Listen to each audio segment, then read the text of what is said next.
Doctor साहब, नवाज शरीफ साहब वतन वापस आ रहे हैं 21 अक्टूबर को। क्या नवाज शरीफ की जो वापसी की तमाम रुकावटें थी वो दूर हो गई हैं? ये नवाज शरीफ साहब की जो यानी ये था कि फौरी तौर पे उनको गिरफ़्तार ना किया जाए, ज़मानत दे दी जाए। वो 24 तारीख तक अपना जो जलसा है लाहौर का वो सब कुछ करें और 24 तारीख को अपने आप को सरेंडर कर दें अदालतों के सामने। तो ये उनको एक आप समझें कि अदालत का फैसला, और नेब ने भी इस पर इतराज़ नहीं किया, क्योंकि वो बहरहाल अब मुकदमा आगे कैसे चलता है और उनका जलसा कैसे होता है और वो क्या इंतखाबात तक पहुँच पाते हैं, इंतखाबात उनकी नाअहली सज़ा, ये अभी सारे कानूनी मामलात हैं। लेकिन एक उनका ये कम से कम तय हुआ कि वो वापस आ रहे हैं और वापस आ रहे हैं, और अब वो मेरे ख्याल से सीधा लाहौर ही जाएंगे, शायद इस्लामाबाद में मेरे नहीं ख्याल के उनकी आने की कोई ज़रूरत है, क्योंकि उनको 24 तारीख को तो पेश होना है अदालतों के सामने नवाज शरीफ साहब को। तो ये जो है ये अब मुल्क के अंदर की जो सूरत हाल है, ये सारी की सारी बहुत कुछ हो रहा है ख़ित्ते में, और जो रहनुमा हैं सारे पूरी दुनिया के वो इस वक्त, और जो इस्टेब्लिशमेंट्स हैं, जो अस्करी हुकाम हैं और जो अवाम हैं, वो अवाम जो कि समझ रहे हैं इन मामलात को मुख्तलिफ़ मुल्कों में,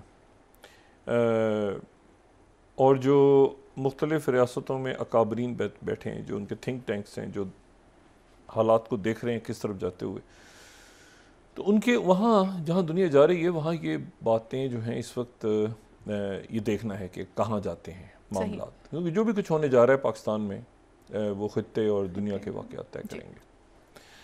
आज जो है वो ऋषि सुनाक जो बरतानिया के वज़ीर आज़म हैं, वो आज इसराइल आए और उन्होंने भी इज़हार यकजहती किया नेतन्याहू जो वज़ीर आज़म इसराइल के, उनके साथ। लेकिन कुछ मामलात बिगड़ गए हैं। अच्छा, मामलात इसलिए मैं कह रहा हूँ कि बिगड़ गए हैं क्योंकि यहाँ पर डिप्लोमेसी जो है वो उसकी एक अब कोशिश हो रही है, वो ब्रिटिश प्राइम मिनिस्टर की तरफ से हो रही है। लेकिन उन्होंने ये बात वहाँ जाके इसराइल में कही, उन्होंने भी, कि हम चाहते हैं कि आप जीतें, यानी इसराइल को कहा कि आप इसमें जंग में फतह हासिल करें। और उसके बाद जो है वो उन्होंने आज रात को, अभी तक जो इत्तला है वो आज रात को उन्होंने सऊदी अरेबिया और कतर जाना है फिर उसके बाद। अच्छा, सऊदी अरेबिया और कतर का एक माहौल ज़ाहिर है कि बिल्कुल मुख्तलिफ है, क्योंकि सऊदी अरेबिया जो है उसने तो सेक्रेटरी ब्लिंकन को इंतज़ार करवाया सारी रात, वो जो बैठे रहे कई घंटे, और जो शाह अब्दुल्ला दोयम हैं वो आज का दिन उन्होंने गुजारा मिस्र में। वो मिस्र में चले गए थे आज, यानी वो मिस्र जहाँ के जनरल सीसी ने ओमान आना था, लेकिन जो ओमान से जो उनके बादशाह हैं वो मिस्र चले गए, और मिस्र में उनकी तवील मुलाकात हुई प्रेसिडेंट सीसी के साथ, जनरल रिटायर्ड सीसी के साथ। और आज किसी वक्त जो है वो प्रेसिडेंट बाइडेन जब वापस पहुँचेंगे या पहुँच गए हैं अमेरिका इसराइल से, तो आज वो शायद कौम से भी खिताब करें, एक पब्लिक एड्रेस करें। अच्छा, अब इसमें जो दो तीन बातें हैं वो ये है कि क्या इसमें हालात किस तरफ को, क्योंकि झड़पें जो हैं वो जारी हैं, और वो झड़पें जो हैं वो गज़ा से पे तो खैर बॉम्बिंग वगैरह हो रही है और बमबारी हो रही है और शहादतें हो रही हैं, लेकिन झड़पें जो हैं वो जारी हैं शुमाल में हिज़्बुल्लाह के साथ। और ये 7 तारीख का वाक़या था और आज जो है वो उसको 10 दिन, ठीक है। तो अब ये मामला जो हैं ये जो मैं कह रहा हूँ कि ये बिगाड़ की तरफ जा रहे हैं, तो उसमें एक ख़बर आज, अच्छा इसकी तरदीद नहीं हुई, इस ख़बर की तरदीद नहीं हुई, और ये ख़बर जो है ये इसराइल और जो सऊदी अरेबिया के आउटलेट्स दोनों ने इस ख़बर को कैरी किया। और ये है 22वीं और 23वीं स्लाइड, और मेरे नज़दीक ये बड़ी अहम है, लेकिन क्या ऐसा हुआ है या नहीं हुआ ये अब देखना है। टाइम्स ऑफ इसराइल ये कह रहा है जो 22वीं स्लाइड में, कि अमेरिकन्स ने प्राइवेटली हमें ये कहा है, पुश किया है कि आप हिज़्बुल्लाह के साथ जंग ना छेड़ें। यानी ये छोटा मोटा जो मामला छोटे मोटे चल रहे हैं, और जो वो भी बात वो कह रहे थे कि जी 9/11 वाली गलतियां मत दोहराना और ये मत करना और वो मत करना, तो अमेरिकन जो हैं वो हमें कह रहे हैं कि हिजबुल्लाह के साथ लड़ाई ना छेड़ी जाए। अच्छा, ये बात अगर की है फ़र्ज़ करें अमेरिकन ने, तो ये बात इसराइल के अस्करी हुक्काम मीडिया को क्यों लीक कर रहे हैं?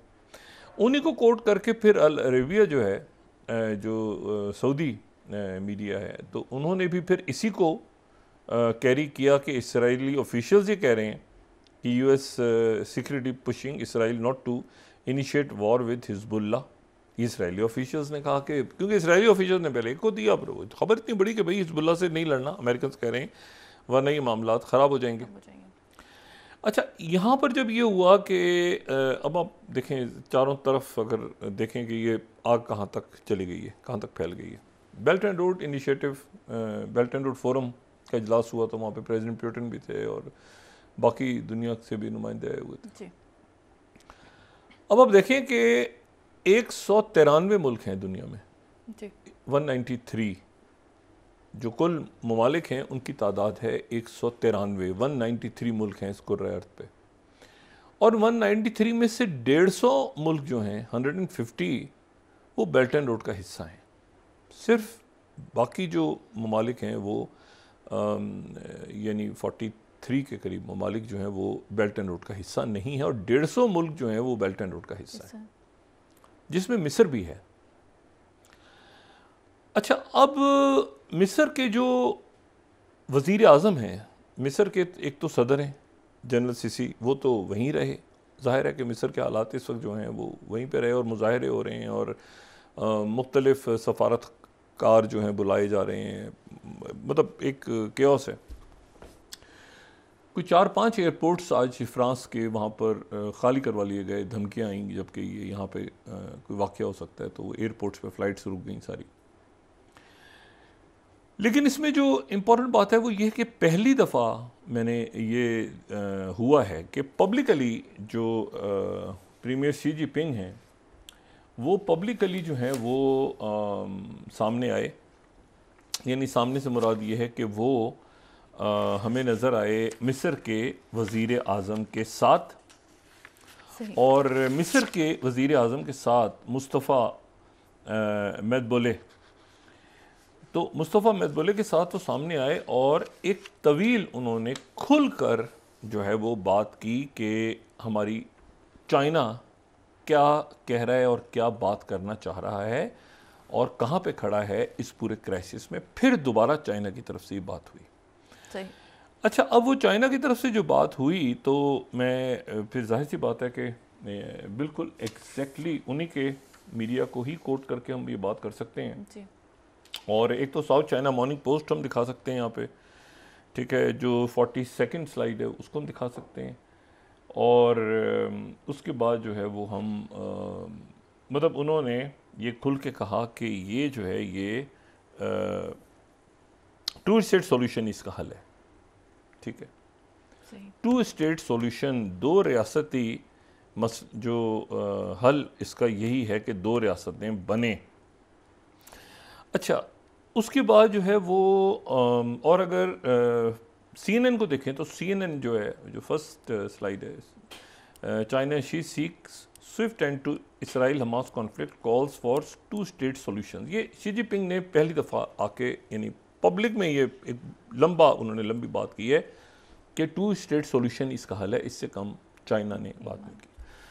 और ज़ेंजुआ को अगर हम कोट करें सेकंड जो स्लाइड है, तो फिर उसमें वो भी चाइना का मीडिया भी यही बात कर रहा है कि प्रीमियर शी जो हैं मीट्स मेदबुले going to jointly work for more stability certainty to region and world, जो सेकंड स्लाइड है। लेकिन उसमें वो फिर कह रहे हैं, अगर ये हम दिखाएं कि तो फंडामेंटल इशू है, फंडामेंटल वे आउट जो है वो ये है कि इसमें टू स्टेट सॉल्यूशन, इसका जो हल है वो टू स्टेट सॉल्यूशन ही है, और ये प्रीमियर शी ने कह दिया दोबारा। अच्छा, अब ये तो दो बातें यानी इसका मतलब है कि अजब सी हुई। एक तो ये कि इसराइल कह रहा है कि हमें अमेरिकन ये कह के गए हैं कि हिजबुल्लाह से नहीं लड़ो, दूसरा और हिजब ये कॉन्फ्लिक्ट बड़ा नहीं होना चाहिए। अब लेकिन कैसे अमेरिकन ने क्यों कहा होगा कि हिजबुल्लाह से ना लड़ो, तो अगर हिजबुल्लाह से तो लड़ाई हो रही है। गज़ा की रफ़ा क्रॉसिंग अभी तक नहीं खुली है। ठीक है, यानी वो जो बात कल बाइडेन कर गए थे कि जी ये खुल जाएगी आज दोपहर को, रात तक, आगे पीछे, वो अभी तक नहीं खुली। वो जब भी खुलेगी तो वो उसको मिस्र खुद डिसाइड करेगा। मिस्र ने एक तो कल जुमे का रोज़ है, तो 3 रोज़ की तो तमाम मुल्कों में सोग मनाया जा रहा है, ये जो हस्पताल का सानिया पेशा है। लेकिन और जाहिर है कि उसमें मुख्तलिफ जगहों पे इज्तिमात होंगे, मुजाहरे होंगे पूरी दुनिया में। लेकिन उसमें जो दूसरी इम्पॉर्टेंट बात है वो ये कि हफ्ते के रोज़ मिस्र ने काहिरा में 12 मुल्कों के सरबराहान काहिरा में आ रहे हैं। अच्छा, अब ये जो मुल्क हैं 12, इनमें जो है वो अमीर कतर हैं, मुत्तहिदा अरब अमारात के सदर हैं, बहरीन के हुक्मरां हैं, कुवैत के हुक्मरां हैं, इराक, कब्रस, महमूद अब्बास फ़लस्तीन के, तुर्की और यूनान के लोग भी हैं। ये मेडिटेरियन के अंदर सारा मामला हो रहा है। तो ये सारे जो हैं ये 12 मुल्कों ने ये कंफर्म कर दिया है कि हम वहाँ पे शरीक होंगे जाके, 12 कंट्रीज़, ठीक है। ये हो रही है जनाब समिट, इन्होंने बुलाई है, जनरल सीसी ने ये बुलाई है इतवार के रोज़। सही। लेकिन इसमें अब 2-3 मामला। पहली बात तो यह है कि हिज़्बुल्लाह तो तैयार बैठी है और हिज़्बुल्लाह के साथ झड़पें हो रही हैं। हॉस्टेजेस यरगमाली अपनी जगह मौजूद हैं। मदद कोई नहीं जा पा रही। जितनी मदद है, आज रशिया ने भी भेजा है बहुत सारा सामान, पाकिस्तान की तरफ से भी गया है, बाकी मुल्क सारे पूरी दुनिया की तरफ से। इसमें इस्लामी मुल्क नहीं, इसमें बाकी चैरिटीज़ और जो नॉन मुस्लिम कंट्रीज़ हैं वहाँ पर भी चैरिटीज़ उनकी बहुत काम करती हैं, बहुत काम करती हैं। तो वो चूँकि इंसानी अलमिया एक जन्म ले रहा है, बहुत बड़ा ले चुका है बल्कि, तो वो वहाँ पर सामान भेजना है। लेकिन हॉस्टेजेस हैं। असल बात ये है कि जो यरगमाली हैं उनका क्या होगा। दूसरी जो बात है वो ये है कि ये 2000 जो अमेरिकन ट्रूप्स हैं और 2 कैरियर्स हैं और ये वहाँ पे मौजूद हैं मेडिटेरियन के अंदर, तो ये क्यों मौजूद हैं, क्या वजह है। और अगर कोई मामला ख़राब हुआ, अगर मामला बिगड़ गए और हालात से निकल गए, तो उसके बाद जो है वो इसका जो सारा मलबा है वो मलबा किस पे पड़ेगा। ये देखें ना, ये जैसे ब्लूमबर्ग कह रहा है कि Biden's 40 slide, Biden's carriers and troops send a signal of force if diplomacy fails. Diplomacy तो फेल हो चुकी है। अच्छा, और उसके बाद जो है वो मुख्तलिफ जो वहाँ के जराइद हैं और मीडिया है, उसमें मिसाल के तौर पे जैसे फॉरेन पॉलिसी ने भी लिखा है 27वीं स्लाइड, उनका एक बड़ा अच्छा आर्टिकल भी है, end of Biden's Middle East mirage. अच्छा जी, तो ये हालात जो हैं कि अमेरिका, अच्छा फिर फॉरेन पॉलिसी लिख रहा है कि America is the root cause of Israel and Palestinian latest war. तो ये 2000 फौज जो है ये वहाँ पर क्या करेगी, किसके साथ लड़ेगी, क्यों मौजूद है, क्या ये बूट्स ऑन ग्राउंड, तो उन्होंने कहा हम नहीं होंगे। लेकिन क्या हिज़्बुल्लाह के साथ अगर जंग छिड़ गई और कोई वाक़या एक्सीडेंटल वॉर हो गया, तो क्या ये, देखिए रॉयटर्स ने 30th स्लाइड, रॉयटर्स कह रहा है कि trip to Israel ties Biden and US to any Gaza offensive. अब अगर कोई भी ऑफेंसिव होता है गज़ा में, तो इसराइल और बाइडन जो है वो मतलब है कि मतलब बाइडन भी उतने ही जिम्मेदार होंगे कि जितना जो है ये होंगे। तो ये मामलात अब किस तरफ जा रहे हैं। क्या चाइना इसमें कोई सीज़ फायर करवाएगा, रोकेगा? क्या हिज़्बुल्लाह के साथ वाकई अमेरिकन ने बात की है, या इसराइल कह रहा है कि नहीं, उन्होंने तो देखे मना किया, उसके बावजूद हमने जंग छिड़ दी। हिज़्बुल्लाह वहाँ पे तैयार बैठी है। हिज़्बुल्लाह ज़्यादा देर तक इस मसले से दूर अपने आप को नहीं रख सकती, सकिन हो जाएंगे। मुल्क भी हैं ना हिज़्बुल्लाह तो के साथ, आप देखें ना ईरान मिलकर आया है, फिर ईरान के साथ सऊदी अरेबिया खड़ा है, यूएई, सारे मुल्क तो एक हो गए हैं सब।